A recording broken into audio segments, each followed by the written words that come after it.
boten sinuwun boten kula menika rakala sawa wonten ing sowanan panjenengan dawuh dhateng kula supados ngawat-awati taman keputren menawa wonten kok menapa kabeh kirang nujukrana kawi kabeh istri kawonten taman menika kula estokaken dawuh panjenengan lho. Nek pancen kakang Jlumbangi tresna marang yoga kuwi dalem tresna kula dhateng Kusmaning Ayu menika tresnanipun tiyang sepuh kaliyan putra boten jur antawisipun kakung kaliyan pawis boten upama kan ora apa-apa kuwi gelem panjenengan Pak Patih boten Rama panjenengan pikutus pundi to panjenengan dawuh kalian paman-paman Jlumbangi supados njagi kula njagi kaliyan taman Kediri. Ning nek nyata menika jenenge pager mangan tanduran. Kan jaga ning malah dirampas dhewe. Kula niku kepengin nodi. Nodi kepiye? Nodi kaya ngono ya genyang tempekan. Nek panjenengan menika putranipun Pak Mas tunggal wonten ing Kediri menawa estu pupuk sanget penggalipun putra dalem menika Kanjeng. Wonten sundipun panjenengan dalem lajeng rampung taman. Praen boten tentu sampun jejel-jejel niki. Boten sekumpul boten estu boten.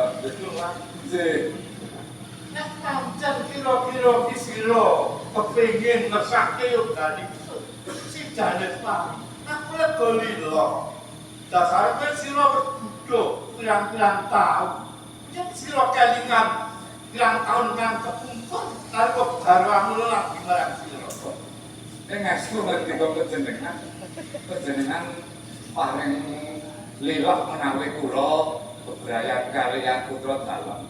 Iku sambut tenan karo yoga niku Estu kula menika kepengin damel putra was monggo jenengan wonten ing Kota Kediri menika. Bro kan pokok gelar sira ngetokke lapur labet kulo bukti ngetokke dawuh timbalan ingsun kegripe sira seneng karo yoga ingsun jane selawi iki batin wira kepengin dadi ratu jengken-jengken balik ingsun Boten kula boten kepengin ngaten menika Kota nek Kediri. pancen sira kepengin dadi ratu tak karenake Boten aja ngono estu boten sinuwun boten estu. Dadi rampung barang. Oleh boten estu.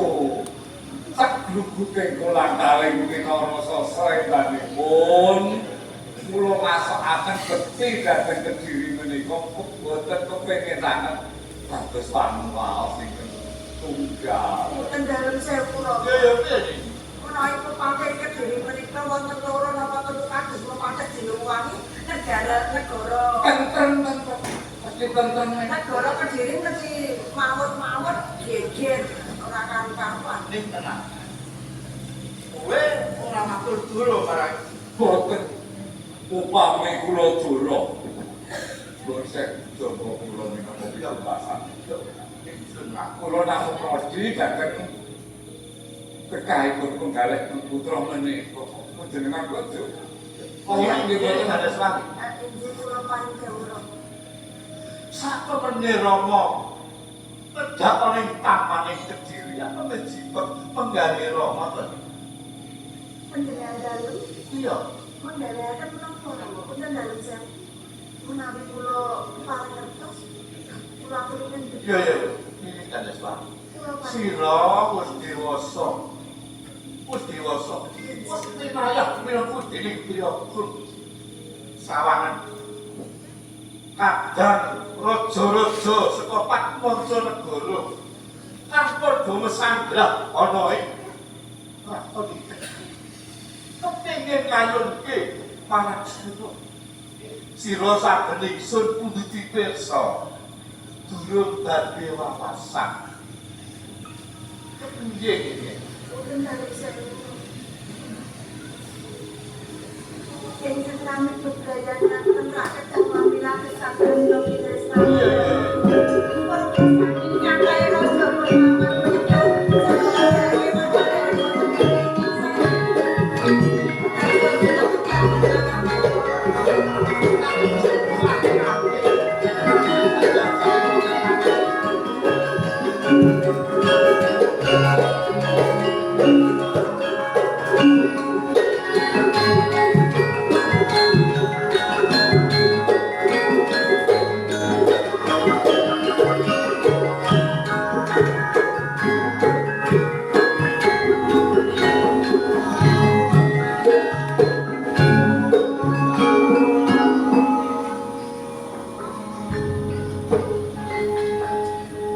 Wonten piswanipun putra Yaswa. Biar putra Ningsun becak bagus, tak becak sedikit Suryono. Apa jenis sira Suryono? Wonten paling jauh Romo. Sira mangke ning taman kediri. Ora sun tibali. Ana jatuh. Sampai kula matur mugi kula kunjuk Romo. Sing susu. Asline Romo tak sira papan. Iki sangat manggil kula mugi. Salajengipun kula marang sowan kasih Romo menika ngaturaken putusan saking Belambangan. Nanti ketangan maksud takut. Di sana ini rendelan. Iya. Mati kemawon. Dikejar ngerti mati. Mati kemawon. Boten sak. Nah, cekapan kemawon. Iya. Nun sewu di sana ini rendelan. Boten teges kula menika tambut dateng panjenengan. Nek pun nembes sami kok kepanggih dateng panjenengan. Lajeng panjenengan sinten asmanipun, lajeng saking pundi papan belum panjenengan di sana. Iya, bukan dari saya dari pun matur. Kula maturaken sumperin pangaboti kula kunjuk. Ingsun tampa. Pangestuning ingsun tetap sira papan di sana. Bener iki sangat timbang kunjuk. Kados nun daya kegiatan kula sakranipun disambung ten masuk pun dari saya. Kula menika pepatih ing Belambangan. Oh, panjenengan papan ing kaki paten dalam. Halo niki Lajeng kersa panjenengan rapot tenikan dari kediri untuk didapat menapa di sana. Jadi niki kula dipun utus sesembahan kula sang Kanjeng Adipati. Iki sesembahan kula mimaken dari sepo ing Belambangan. Maturaken salam talih pun wonten wesu panjenengan. Kula tampi delok salah satu di sana. Yang dungkap kaping kalih. Kula kautus minangka anggepun enjang ajit jawasta. Padhe alamar putra putri dalam Injil Kusumane Yades. Matur sewu sembah bocah di sana. Namun emanipun di sana. Yoga kula perdanes pari namung setunggal. Ingkang mongko kathah raja-raja sami ngersakaken mundhut dawa dhateng yoga kula perdanes pari. Menawi dipun paringaken dhateng sesarengan undur wonten Kadipaten Belambangan. Di sana. Sesembahan kula menika berbondo menawi keraton Kediri menika dipun terekas Mas Picis Raja Dunumargi saking Belambangan dumugi keraton Kediri menika dipun terekas Mas. Padhe kelampan. Mas Rujukan. Aji. Dewa semanten lah nih purbo niku kula. Jalan puramanipun yoga pun dados lan. Namun masalahipun dateng yoga pun dados lan. Ingkang kaya yoga namung setunggal pun dados lan. Nggih, Kalian aku kok kakapan nggih. Kok senjenengan nuli paring pangandika. Ngeman dateng katentemanipun kula wonten ing Kediri. Ini dados lan. Kalau paling jauh. Sira wis pirsa iki. Akeh raja. Ora kuwatir banget. Yen sira nganti urung gelem ngladeni sakit. Nek nganti Kediri dadakake peperangan. Kawula sing ora ngerti dodok sane perkara. Sama kok iki dari bangsa. Jalan wong perang wong niscaya betul. Mantan mila saking peperangan menika murid boten wonten kedadosan ing ngaten menika. Kok ngendika panjenengan kusumane. Panjenengan monggo enggal Laning perkara wong sira. sinten ingkang tumuli badhe panjenengan bani lados sinten.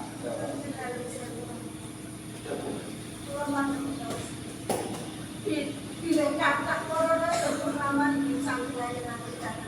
Iya. Itu kan di samping maksud kantor temu bisa kok. Tidak modal kuliah yang menuju orang-orang itu. Menawi panjenengan dalam tansah pepet akan datang pulau-pulau ke Kampi.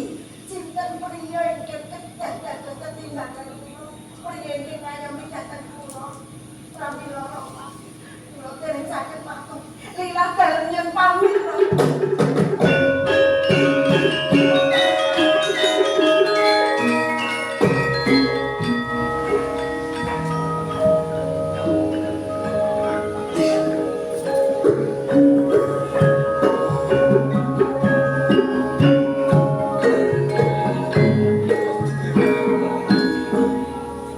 Kok ya panjenengan ora kali kantor panjenengan. Kula nggih rumaos bingung menawi ngaten menika. Lah, ingkang badhe pun dawuhaken putra dalu malah Pamayo gamu piye kakang tumbang. kula sing boten saged saos kepundi. Menika kepundi. Suryono, apa dene Suryono sing berani besar. Paling penganten-anten piyambak kayu gati. Mendel wae. Nuwun pangapunten Kanjeng Rama. Sedaya menika ingkang badhe nglampahi menika Kakang Daneswari. Kula ugi boten saged ndhuwa kersanipun Kakang Daneswari. Mangwaos menika wontenipun astanipun Kakang Daneswari. Terus aturipun Dimas Surya Komritor. Lokasi pilihan kanjeng. Wonten dalem sewu. Terus pundi sana? Panjenenganipun Romo. Ramanipun ingin menapa boten saged mulang-mulung. Menawi kula menika mangke wangsul saking Kediri boten ento damel kula pikantuk pidana. Cilik kula dipun prawoso, gedhe-gedhe kula dipun potong gulu kula. Lha kersanipun terus pundi? Kersane kula nek menawi boten bebarengan kalih kusuman nanging ayu Daneswari napa kraton Kediri badhe kula damel karang apa? Badhe kula kok kepala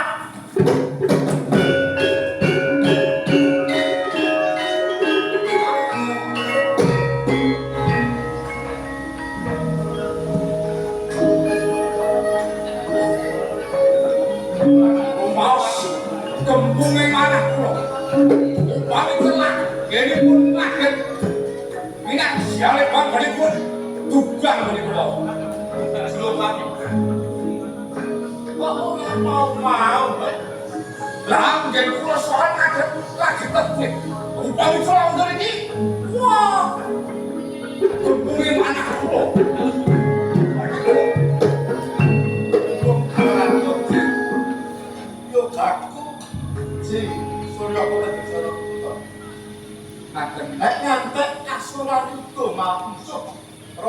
marani lah dari Pak. Uji terang terwoco dawuh kersanipun ingkang sinuwun nyutambahi pangestu. Kula kepengin memangi putra basa panjenengan.